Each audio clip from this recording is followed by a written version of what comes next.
नमस्ते, मैं शिवा स्वाति हूँ और ये वीडियो एंजाइटी को एक्सप्लेन करने के लिए है बिकॉज एंजाइटी और डिप्रेशन आजकल मेजर प्रॉब्लम्स हैं और इनकी वजह से बहुत बीमारियाँ फैलती हैं और बीमारियाँ ठीक भी नहीं होती हैं।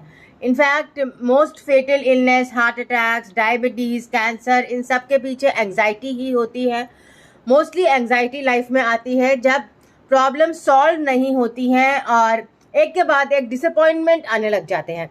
हमारे स्कूल्स हमें ट्रेन नहीं करते हैं कि आप एडल्ट लाइफ के शॉक्स को और डिसअपॉइंटमेंट को कैसे कोप अप करोगे। आप हमेशा चाहते हो कि कोई आपकी बात सुनता रहे, कोई आपको अटेंशन देता रहे, कोई आपसे प्यार करता रहे, पर हमेशा लोग अवेलेबल नहीं होते हैं, उनके अपने बहुत प्रॉब्लम्स होते हैं। तो उसमें फिर एंजाइटी आ जाती है कि हमारा ध्यान रखने को कोई है ही नहीं, कोई हमारी परवाह ही नहीं करता है, हम जिंदा ही क्यों न रहें, हम सुसाइड ही क्यों नहीं कर लें। तो आपको ये ध्यान रखना होता है कि आप जिंदा होते हैं क्योंकि आप भगवान का एक हिस्सा हैं और आप धरती पे आए हैं प्रोसेस ऑफ क्रिएशन सीखने के लिए। आप इसलिए जिंदा नहीं है कि दूसरे लोगों को आपकी ज़रूरत है, आप इसीलिए जिंदा हैं क्योंकि यहाँ आप आर्ट ऑफ क्रिएशन सीख रहे हैं और जहाँ आपने सुसाइड कर लिया वहाँ फेलियर रिकॉर्ड हो जाता है और फिर वही टेस्ट आपकी लाइफ में वापस आ जाते हैं। तो बहुत ज़रूरी है कि आप सुसाइड का नहीं सोचें एंजाइटी में और हमेशा ध्यान रखें कि आप भगवान को आपके ज़िंदा रहने की ज़रूरत है ताकि एक बेटर वर्ल्ड, एक ज़्यादा अच्छी वर्ल्ड क्रिएट हो सके आपकी हेल्प से। और आप अगर भगवान की हेल्प करेंगे तो आपकी लाइफ में भी हैप्पीनेस आएगी, मगर आपको रिसीव करनी पड़ेगी हैप्पीनेस। और जब हैप्पीनेस आती है तो ऐसा नहीं है कि इसी रूट से आएगी या उसी रूट से आएगी। जैसे कि किसी आदमी के थ्रू हैप्पीनेस आएगी, शादी के थ्रू, या किसी औरत के थ्रू हैप्पीनेस आएगी। हैप्पीनेस किसी भी रूप में आ सकती है और आपको इतनी अवेयरनेस होनी चाहिए कि जब हैप्पीनेस आए तो आप देखें कि ये पॉजिटिविटी आ रही है आपकी लाइफ में और ये नेगेटिविटी को दूर कर रही है और उसके लिए थैंकफुल हो। ये नहीं कि इसी शुड बी के साथ ही हैप्पीनेस आए कि अगर पैसे आ रहे हैं आपकी लाइफ में तो मैं आपको कमाने हैं, किसी का गिफ्ट आपके लिए इनफ नहीं है। अगर आपके लाइफ में कॉम्प्लीमेंट्स आ रहे हैं तो सबको देखना चाहिए कि आप ही ब्यूटीफुल हैं और किसी को ब्यूटीफुल बोल दिया तो आप इन्फीरियर हो जाते हैं। सो आपको अपना सेल्फ वर्थ दूसरों के कंपैरिजन में नहीं रखना होता है, आपका अपना सेल्फ वर्थ हाई रखना होता है, अपने आप को प्यार करना पड़ता है। चाहे कोई और भी ब्यूटीफुल हो या कोई और आपसे कहीं ज़्यादा सक्सेसफुल हो, उसकी वजह से आपका सेल्फ वर्थ लोअर नहीं होना चाहिए क्योंकि आपका कंट्रीब्यूशन यूनिक है। हर सेल बॉडी की बहुत सक्सेसफुल नहीं हो सकती, हमें मेंटेनेंस सेल्स की बहुत ज़रूरत होती है। हमारे अगर हाथ पैर अच्छी तरह काम कर रहे हैं, आंखें थोड़ी वीक हैं या आंखें अच्छी तरह काम कर रही हैं, हाथ पैर थोड़े वीक हैं, तो हर सेल ऑप्टिमम परफॉर्मेंस नहीं कर सकती है, मगर हर बॉडी ऑर्गन सबसे अच्छा परफॉर्मेंस नहीं करता है, मगर फिर भी हमें हर बॉडी ऑर्गन की बहुत ज़रूरत है।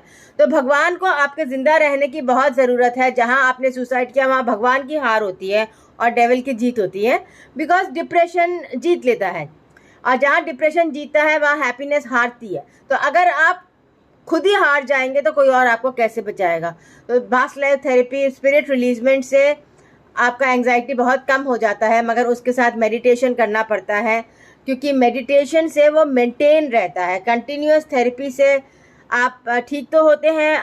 मैं थेरेपी करती हूँ तो लोग ठीक इसलिए होते हैं कि मैं मेडिटेशन करती हूँ और एनर्जी ट्रांसफ़र तो होता ही है। जब आप किसी के साथ बैठते हैं तो उनकी एनर्जी आप पे कैरी ओवर होती है। तो अगर मेरे साथ आप बैठेंगे तो मेरा मेडिटेटिव स्टेट ऑफ माइंड आप में कैरी ओवर होगा और पॉजिटिविटी या पीसफुलनेस आएगी। मगर आपको खुद भी एक पॉजिटिविटी और पीसफुलनेस अपने अंदर मेंटेन करनी होती है ताकि आप खुद पीसफुल रह सकें। बिकॉज आपका क्रिएटिव पावर ये है कि आप पीसफुल रह सकें। जो भी आपका कंट्रीब्यूशन है, हर किसी का सेंटली कंट्रीब्यूशन नहीं होता, हर किसी का काम पीसफुलनेस स्प्रेड करना नहीं होता। बहुत लोगों के अलग अलग काम होते हैं। तो जिस भी काम में आप रहें आपको सेटिस्फैक्शन मिले और आप पीसफुल रहें और उससे फिर एंजाइटी कम होती है। सिर्फ दवाइयाँ लेने से एंजाइटी कम नहीं होती है, दवाइयों के साथ आपको होपफुल रहना पड़ता है, ऑप्टिमिस्ट रहना पड़ता है, एक्सरसाइज करनी पड़ती है ताकि एंजाइटी कम रहे। और अगर दवाइयाँ ज़्यादा ले ली तो साइड इफ़ेक्ट्स हो सकते हैं, फिर आपको अपने आप को ठीक करना पड़ता है ताकि एंजाइटी कम हो। नॉर्मली लाइफ में डिसअपॉइंटमेंट्स बहुत हो जाते हैं जिसकी वजह से एंजाइटी बहुत बढ़ जाती है। तो धीरे धीरे आपको अपना शुड बीज निकाल के लाइफ जैसी आ रही है वैसे एक्सेप्ट करनी पड़ती है ताकि एंजाइटी कम हो। ये प्रोसेस ऑफ ट्रेनिंग है। अगर स्कूल्स में सिखाते हैं साइलेंस में बैठना, बिल्कुल बिना किए काम कुछ बैठना, मेडिटेशन करना, तो उससे एडल्ट लाइफ में बहुत आसानी हो जाती है आपको मेडिटेशन करने में। हमारे स्कूल्स में सिखाते थे, बिकॉज हम लोग विद्याश्रम स्कूल्स में थे एंड मेडिटेशन मंत्रा सब सिखाते थे।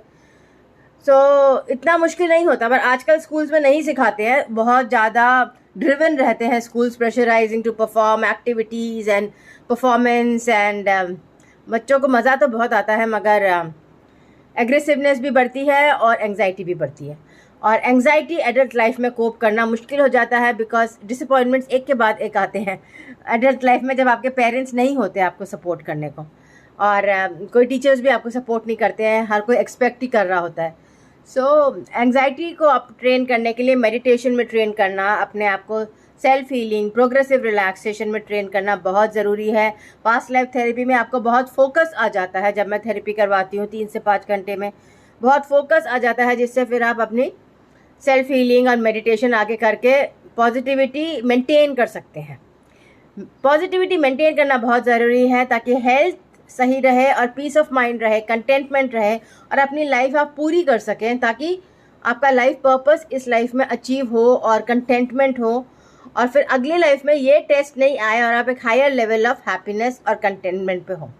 तो खुश रहना बहुत ज़्यादा ज़रूरी है, एंग्शियस रहना नहीं है ज़रूरी, खुश रहना ज़्यादा ज़रूरी है हेल्थ और पीस के लिए। Thank you.